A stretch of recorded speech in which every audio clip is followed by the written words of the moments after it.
और संबित पात्रा इस वक्त प्रेस कॉन्फ्रेंस कर रहे हैं, सीधा रुख। पाकिस्तान के साथ हां में हां मिला रहे हैं, वो हम सब ने आज टीवी चैनलों के माध्यम से सुबह से देखा हुआ है। कोई नई बात नहीं है। ये वही दिग्विजय सिंह है जिन्होंने पुलवामा हमले को एक दुर्घटना मात्र बता दिया था। आतंकवादी घटना बताने से भी वो कतरा रहे थे। ये वही दिग्विजय सिंह है जिन्होंने कहा था 26/11 तो आरएसएस की साजिश है, और किस प्रकार से उस समय पाकिस्तान को क्लीन चिट देने का प्रयास किया था।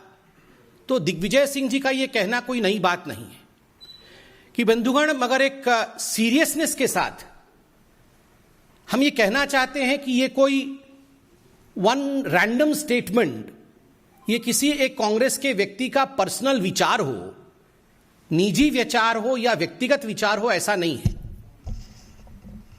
कुछ दिनों पहले हमने एक टूल किट के विषय में भी जिक्र किया था। ये सारा जो आप देख रहे हैं, ये सारा उस टूल किट का हिस्सा है।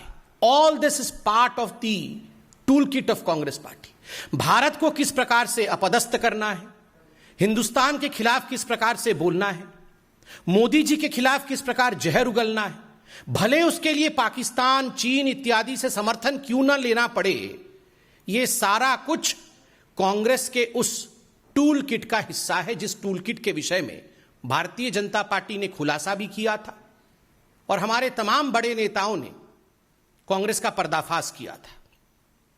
बंधुगण, इस क्लब हाउस में हम देखते हैं कि पाकिस्तान का एक पत्रकार, पाकिस्तान का एक जर्नलिस्ट किस प्रकार से मोदी जी के हटने के बाद भारत की सत्ता क्या होगा, भारत के सत्ता का पॉलिसी कैसा होगा, कश्मीर पॉलिसी कैसा होगा, इस पर सवाल पूछता है। आप खुद बताइए, आप में से यदि कोई उसमें मौजूद होता, आपसे यह सवाल पूछा जाता, तो स्वाभाविक है हम में से कोई भी व्यक्ति उस पत्रकार को कहता, अरे भाई, पत्रकारिता तो ठीक है, हमारे यहां सरकार कब परिवर्तित होगी, कैसे परिवर्तित होगी, इसमें आपको नाक घुसाने की आवश्यकता क्या है?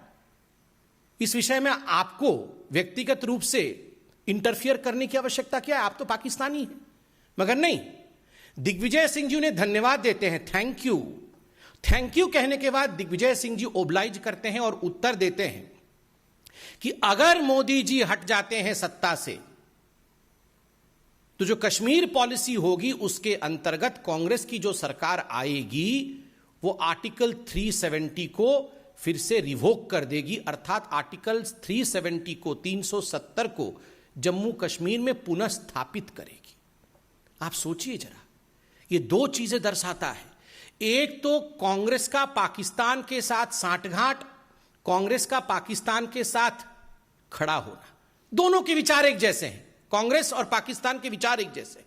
और दूसरा, आज कश्मीर में जिस प्रकार की शांति का वातावरण है, वहां जिस प्रकार से महिलाओं के अधिकार को लेकर कश्मीर आगे बढ़ा है, बच्चों की शिक्षा का अधिकार आगे बढ़ा है, ऐसे कई 100 हिंदुस्तान के लॉ है, कानून है, जो हिंदुस्तान में लागू होते थे और जम्मू कश्मीर में लागू नहीं होते थे, आज वो वहां लागू हो रहे हैं, वहां के लोगों का जीवन सुचारू रूप से आगे बढ़ रहा है।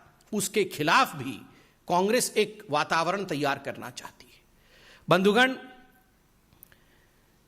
एक पैटर्न है, आप अगर डॉट्स को ज्वाइन करेंगे तो आप देखेंगे आज जो दिग्विजय सिंह जी ने कहा है, मुझे तो पूरा शक है कि ये पूरा का पूरा स्टेज मैनेज था। उस पत्रकार को दिग्विजय सिंह या कांग्रेस पार्टी के किसी बड़े नेता ने ही कहा होगा कि ये सवाल आप पूछना।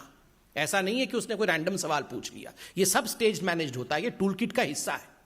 कहा गया होगा ये सवाल पूछना और उसके बाद बताया गया होगा, क्योंकि एक बहुत बड़ा पैटर्न है। मैं एक एक करके वो पैटर्न आपको गिनाता हूं। आर्टिकल 370 पे डिस्कस कर रहे हैं मित्रों, आपको याद होगा, और मैं तो चैनलों से ये रिक्वेस्ट करूंगा, आप चतुर्थ स्तंभ हैं, आप उस बाइट को जरूर दिखाइएगा जब पार्लियामेंट में आदरणीय गृह मंत्री अमित शाह जी खड़े होकर आर्टिकल 370 के विषय में अपना वक्तव्य आरंभ ही करने वाले थे। तभी जो लीडर ऑफ ऑपोजिशन है कांग्रेस पार्टी की ओर से, अधीर रंजन चौधरी, वो तुरंत खड़े हो जाते हैं, तत्क्षणात खड़े हो जाते हैं और खड़े होकर कहते हैं, नहीं नहीं नहीं नहीं, ये चर्चा हम कैसे कर सकते हैं, ये तो बायलैटरल इशू है, ये आर्टिकल 370 तो द्विपक्षीय इशू है, इसमें भारत कैसे अपने आप डिस्कशन कर सकती है बिना पाकिस्तान के कंसेंट के। तो ये तो हिंदुस्तान के पार्लियामेंट के पटल पे किस प्रकार से कांग्रेस पार्टी का पर्दाफाश हुआ था, यह पूरे हिंदुस्तान ने देखा था। और तो और अधीर रंजन चौधरी जी के पीछे स्वयं श्रीमती सोनिया गांधी जी मौजूद थी, और यह सब कुछ सोनिया गांधी जी के उकसाने पर अधीर रंजन चौधरी ने कहा था कि how can article 370 be discussed unilaterally by the Indian parliament, it is a bilateral issue. यह पैटर्न उससे पहले से शुरू हुआ।